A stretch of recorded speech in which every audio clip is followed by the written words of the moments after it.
everyone. Welcome to the Global Love Revolution. And today is a happy Sunday.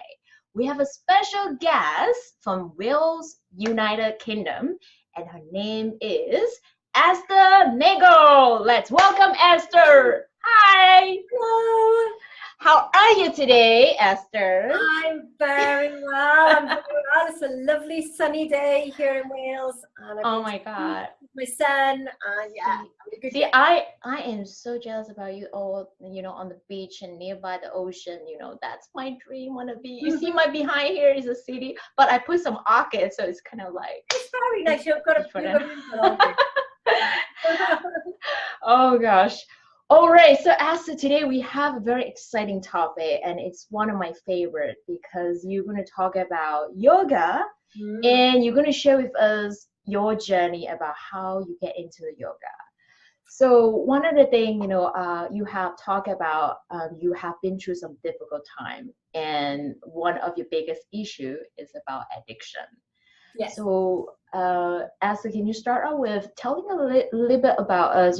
How did you get into, what kind of addiction? I think you have a couple of them. and it was interesting to me. Most people is like they would just focus on one, but you get into three. So, tell us what is drifted you into this path of addiction. Well, as you say three, I could probably list several more addictions. Yeah, my first addiction, and I think there's a real link between that and the rest, is sugar. When I was a little girl, sweet, candy. So I've always been a big sugar lover, and still do. I still like sugar.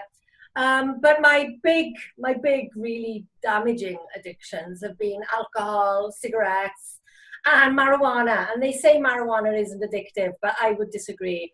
I was at least emotionally dependent on marijuana for quite a number of years. I was a smoker at the age of 17.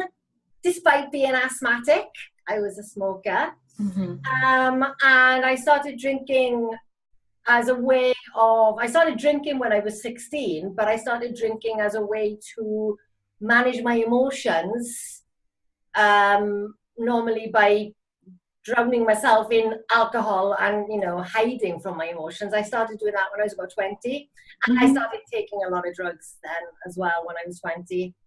So, Esther, what is that emotion you're trying to block? Is it, I have some of the friends, they were addiction in some of them like alcoholic, or the addiction in even sex, right?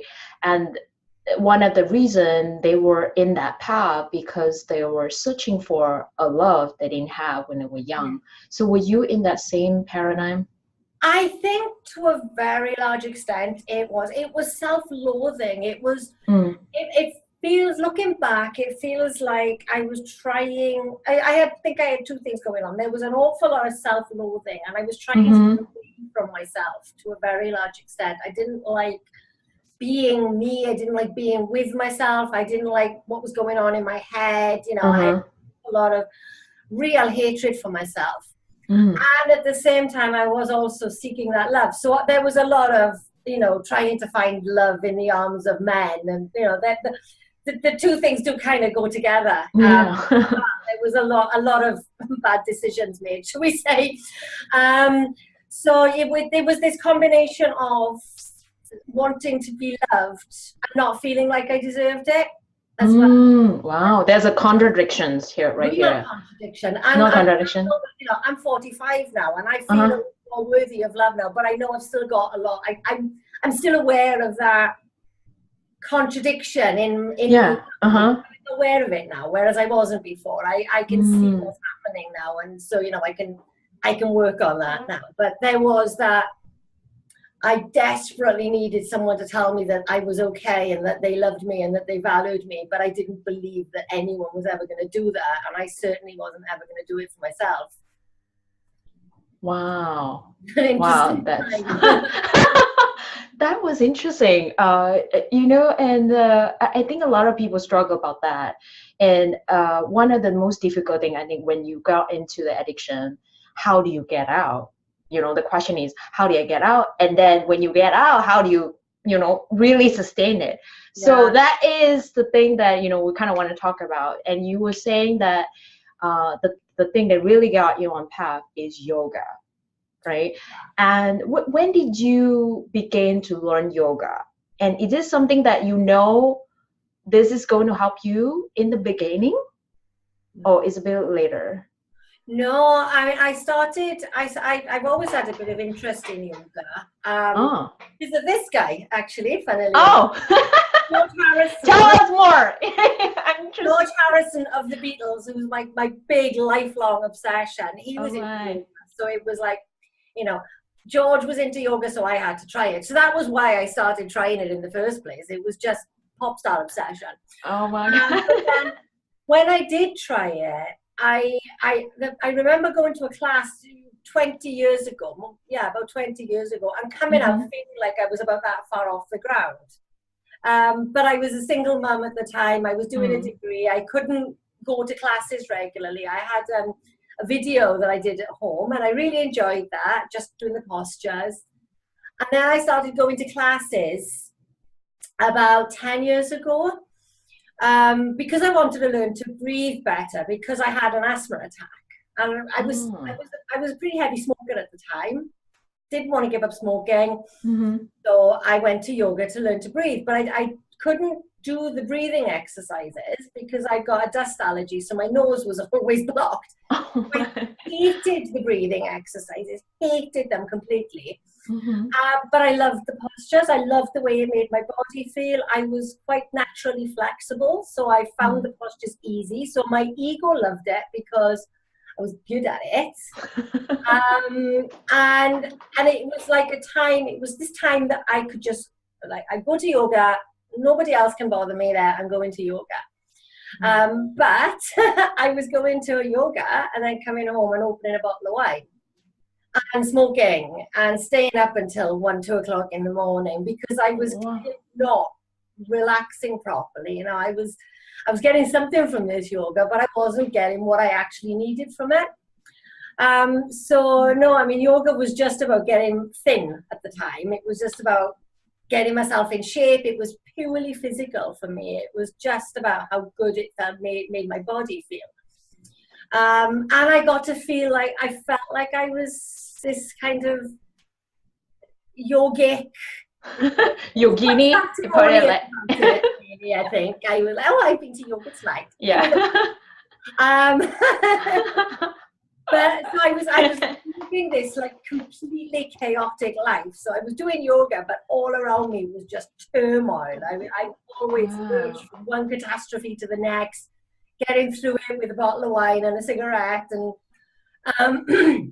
but then 5 years ago, I had a breakdown, as is inevitable when you've had 20 years of addiction and a chaotic life. I had a breakdown and gave up my full-time job because I couldn't manage. I was trying to be a single mom. I was trying to juggle all sorts of things. I couldn't cope with anything. So I gave up my job and was a bit like, well, what do I do now? What am I going to do? I need to earn money. And I decided I'd learn to be a yoga teacher. And I thought at that point, I thought yoga was an exercise class. I thought I was going to learn to teach people how to do postures, and that was it. That was all I knew.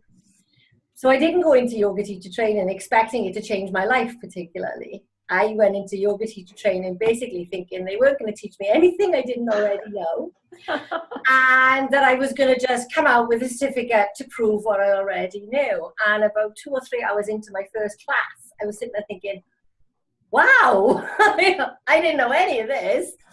And it was incredible because after going to classes for about 5-6 years at this point, to suddenly feel like a beginner was incredible. I'd gone in fairly arrogant about my knowledge of yoga, and then to realize I knew nothing about it was quite unnerving, but also incredibly humbling. And I got really excited then about what I was going to learn. I remember thinking, as I sort of looked through the course materials, thinking, oh, I might give up smoking doing this. This is going to help me give up smoking. Because at this point, I didn't even realize I was an alcoholic. I'd been taking years, and I still hadn't figured out that I was an alcoholic. I thought my way of drinking was quite normal. So, you know, I went into this just thinking I was getting a job. I was going to get another type of job. I had no idea that I was going to emerge from that training, basically a different person in very many ways. So it was quite a shock. That is so interesting, right? When you were in that state of, like you just mentioned about your ego, right? It's kind of like if you're really looking at in your path, you're basically living like two lives, right? One is the ego self, one is the true self, kind of. But you are letting your ego to drive your path more, right? And then you kind of forget, oh, you know, actually that part of feel good is still there, but you're letting it kind of like drifting away. Well, which is interesting, and it's how I think that it's in life. It's not about you ignore your ego self. I kind of feel like they are there for a purpose. So what do you think, Esther? Your own journey, your addiction, you know, recovery from this serious addiction, and brought you to the yoga path, and now you realize the importance of it, importance of life that is more meaningful for you. So what do you think that purpose is for you? My purpose.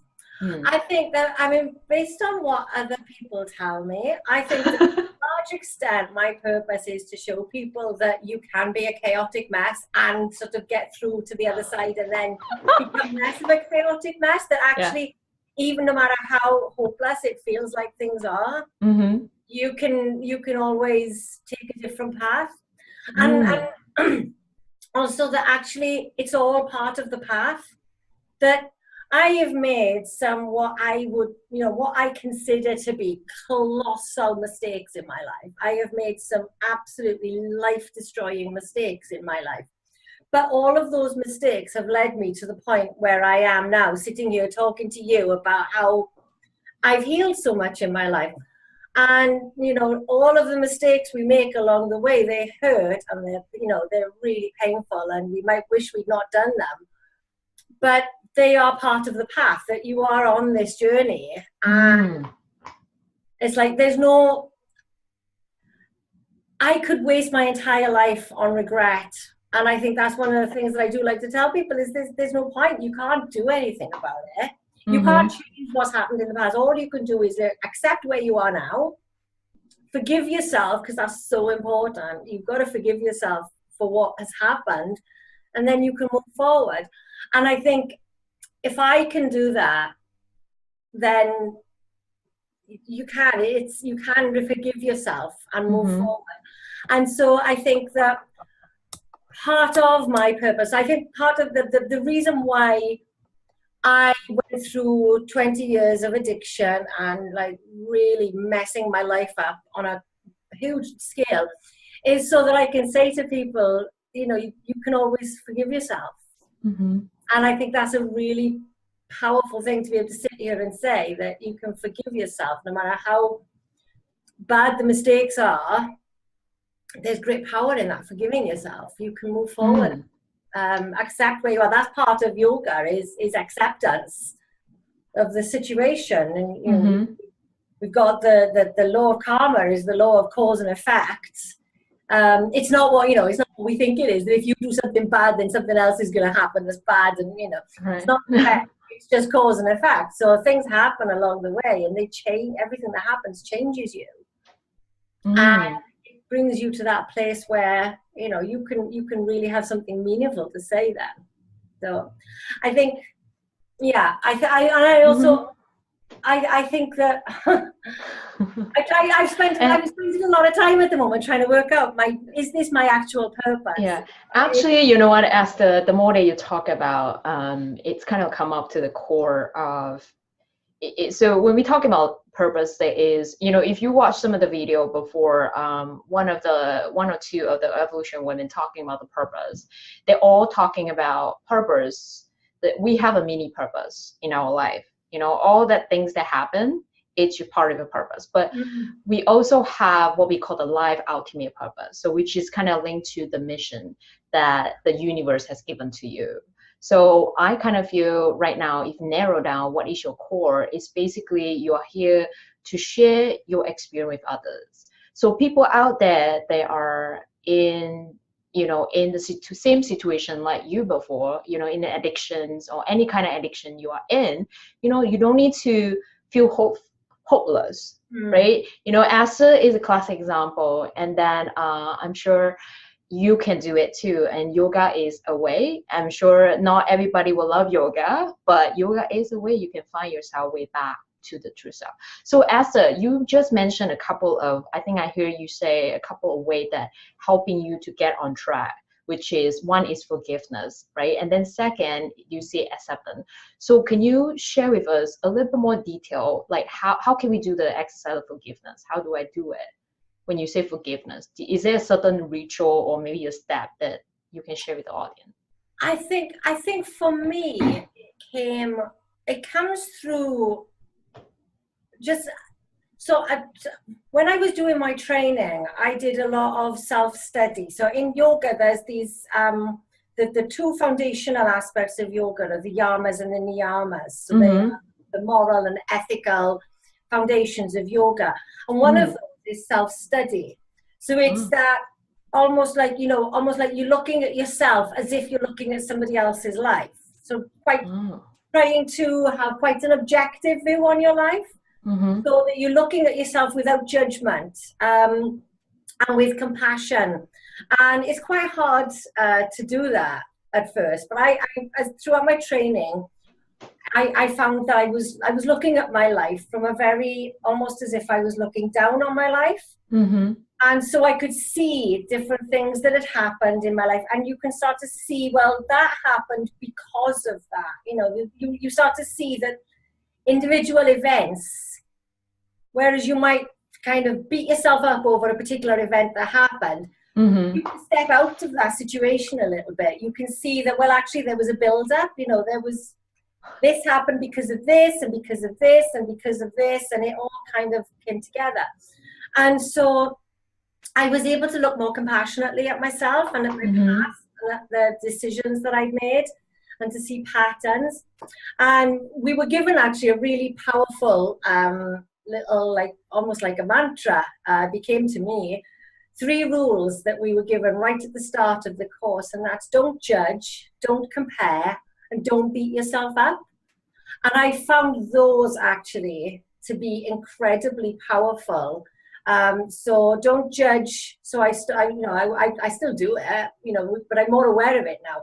Don't judge yourself against others, and don't judge others. Don't sit in judgment on yourself or others. Don't compare yourself to others, because you either think you're better than them or you think you're worse than them, and either way that doesn't help. And the don't beat yourself up, that was so powerful, because I had spent the whole of my life beating myself up over things. And actually what yoga helped me to do was to kind of let go of a lot of that anger that I had towards myself for the decisions that I'd made. I mean, I'd been a single mother with a raging alcohol problem. I had a lot of mistakes to beat myself up over. So I was able to let go of some of that. And it just came through that don't judge, don't compare, don't beat yourself up became a bit of a mantra to me. As I was going through my daily life, I'd find myself going over things in my head, maybe having a bit of an inner dialogue about something, and then I'd remind myself of that. And then, okay, it happened, it's done. What can I learn from it? That's a powerful way to kind of forgive yourself, is to look at the things that you've been beating yourself up about and think, okay, that happened. What can I learn from this? What can I take from this to make sure that I don't do this again, or that next time I do this differently? So you look for the lessons in things rather than looking for the reasons to get angry with yourself. I like that. Yeah, I like that. It's pretty simple. It's a powerful tool. It's a very simple 3-step. It's for us to do self-reflection. What happened to us. Sometimes it's kind of like you are out of control when you are letting the external substance to control you, right? For example, if you are addiction to alcohol, you drink and you kind of lost the sense of yourself, you're not sure what you're doing, and you kind of have to go into what you say, the simple step of no judgment, no comparison, and then don't beat yourself up, right? And let it go. Yeah. I guess, when we come to, there is a teacher, I'm not sure whether you know about Neil Donald Walsh, right? Reading about Conversation with God. And one of the things that he defined about forgiveness is basically, if you convert forgiveness, it's actually about understanding. So which means you're understanding the reason why, like you kind of come to a conclusion and say, oh, okay, that's why I'm there. That's why this thing happened. So when you have that and you can let go, right?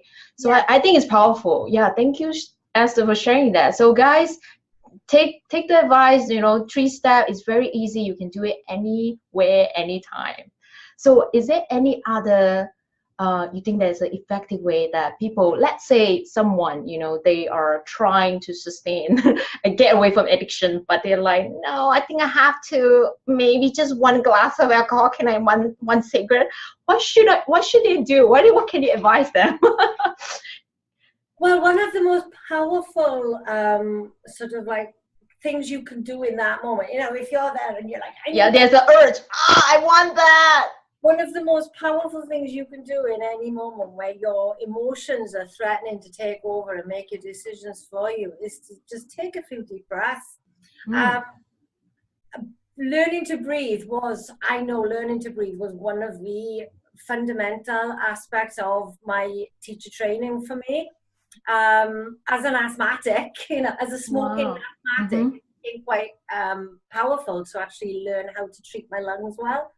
And I know that learning to breathe deeply, it helped me to give up smoking for a start. Congratulations! I forgot the congratulations. Yay! Celebration for 20 years? I've been smoking for 23 years. Oh, you hit the peak. Yay. And I gave up the same day I gave up drinking.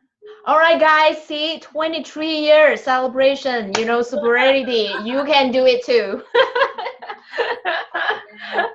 But learning to breathe, when you take a deep breath, especially if you're about to kind of have an emotional response to something, particularly if it's a stress related or with anger or craving, if you can take a few deep breaths in that moment, it can take you, it calms your nervous system right down. So you go up into stress response. When you take those few deep breaths, it calms your nervous system down straight away. It's immediate. Well, one deep breath will do that for you. Wow. Calms you down. So it gets you out of that immediate need to respond, to react. So when you react in a way that you might not want to, you take those deep breaths and you give yourself that space to think about, what do I actually want to do now? And in that space, if you're standing there next to the glass of wine and you don't want to drink it, you don't want it, but your emotional need is telling you you've got to have it. In that moment, when you take those breaths, you can kind of project forward and think, right, what's the consequences? If I know that if I was to drink one glass of wine, the chances are I would probably want another one, and then another one, and then another one. And then next thing I know, I'm running naked down the high street, and I've never done that. That's an exaggeration. I don't think I have anyway. But, it gives you that space that you can think, well, okay, if I do that, then in 10 hours' time, I'm going to regret every single drop of that. And so it gives you that time to think about what you actually want to do and to think about a different response, and it calms you down. So it maybe takes away that need. So learning to breathe, that's like, we talked about purpose earlier on. Now, actually, when it comes to it, I think that that's a big part of my purpose, is that I'm an ex-smoking, asthmatic, ex-alcoholic who has got breathe tattooed on her wrist. I think that might be something to do with my purpose. So I think that's it's that learn to breathe properly, because we've got these amazing tools inside our body. You don't need pills, you don't need anything outside of yourself, because as long as your lungs work and you learn how to use them properly, you've got what you need there. You have got it right here. So, Esther, can you share with us just the right breathing technique, maybe just one breath?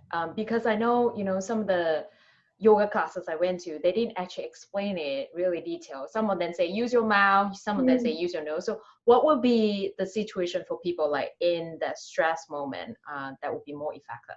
Okay, so the lots of teachers, there are different styles, so different people do teach it a different way. I've been trained that we breathe in through the nose and out through the nose.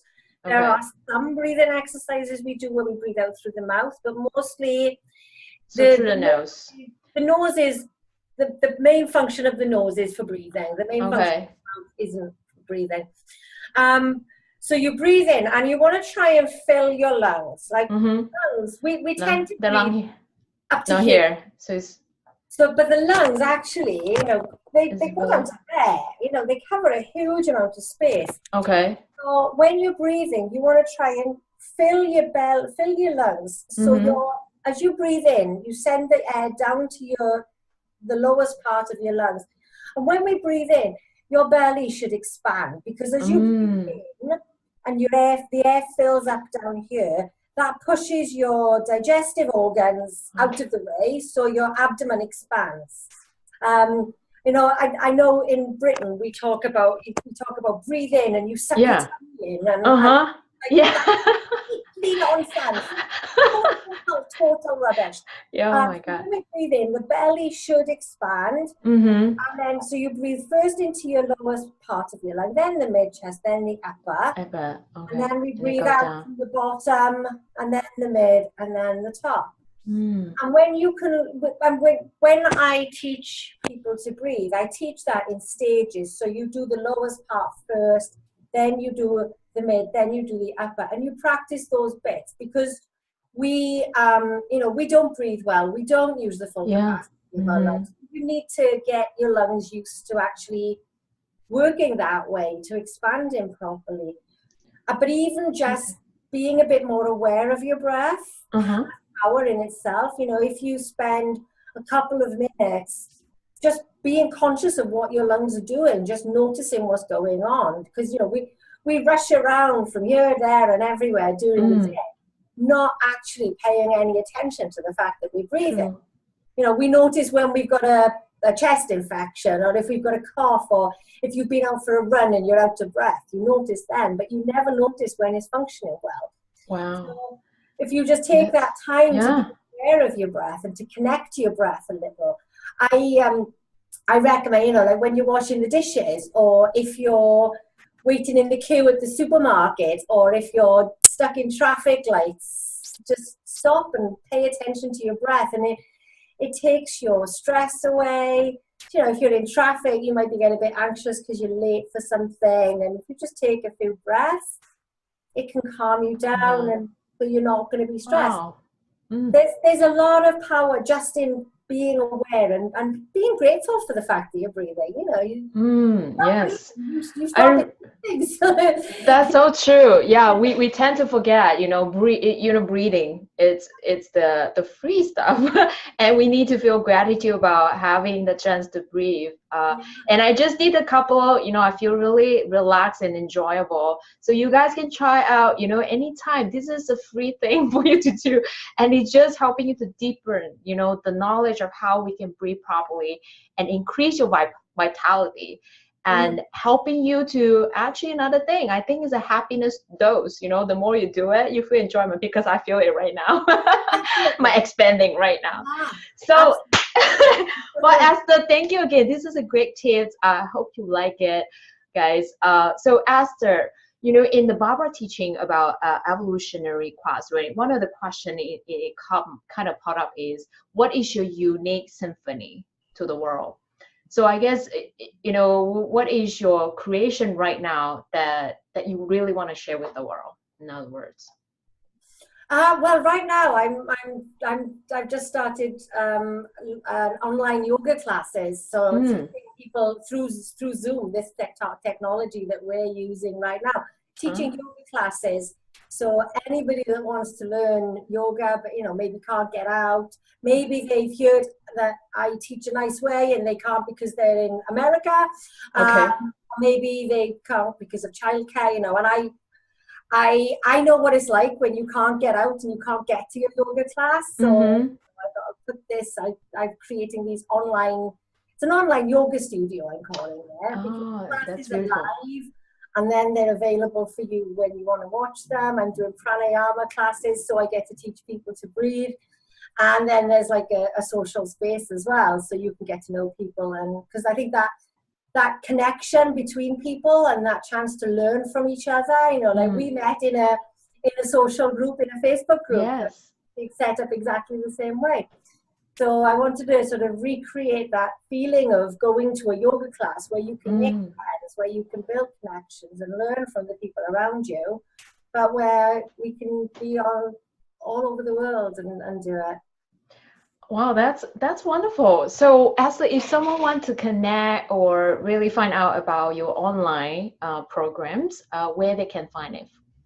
So the online yoga classes is beginnersyogaclub.com. Okay. And if anybody wants to read any more about stress and yoga and addiction, I've got quite a lot of stuff on balanceandbreathe.co.uk where I've written lots.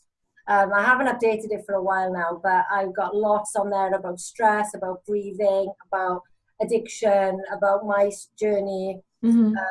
And yeah, there's lots of really useful stuff on there. Oh, great. So guys, if you want to learn more about Esther, about her journey, or you want to just get some tips and resource to help you on your journey to become an evolutionary human being, so check out the website. It's on the video below. And final thing, Esther, what is an evolutionary woman? An evolutionary woman. Well, I Yeah. think the purpose of life is evolution. It's evolution of the soul. If you look at it from a yogic perspective, that is the point of us, is to evolve our soul. Hmm. So, and this is an evolutionary woman. Woman, we are the life givers. So, we are the creative life givers. We are the ones who give birth. We give birth to other human beings who are on their own evolutionary journey, and we as the sort of the nurturers. And I know there are nurturing men, and it's not saying that it's just women, but I think for us, we have got to lead the way now in a new evolution of how this world is, because let's face it, it's not going great at the moment with the masculine. So I think that it's our role as the life givers, as these nurturing, amazing women that we are, to actually say there are other ways to do things, and that we can take ourselves to a new level by maybe adopting more feminine ways in the world as a whole. I think that we should all adopt yogic ways as a whole, and I think Uh, the world would be a better place if we did. I love it. Yeah, yeah, I enjoy it. I agree with you. We should maybe really apply yoga as a way of our life. Yeah. Because, as I know, maybe you can tell me whether this is correct. Yoga means union. Mm. It's basically to connect the whole part of you. It doesn't matter it's your physical, but it's like physical, mental, your emotion, and your soul as one. Yeah. So if we can live in a way like, being a yogi way, right? Living as a yogi way, then I think we all can be a super evolutionary, men or women. Yeah. All Absolutely. right. Thank you so much, Esther. Thank you for playing with me. I appreciate you share all your wisdom, all your insight with all of us, and know with your journey, and we can feel good as well because we have a hope to become an evolutionary yogi woman. All right, guys. Thank you so much for hanging out with us today. Remember, love yourself, love others, and do something that matters to the world. Because I believe this, together we can create a global love revolution. Thanks for watching and see you guys next week. Take care. Namaste. Namaste.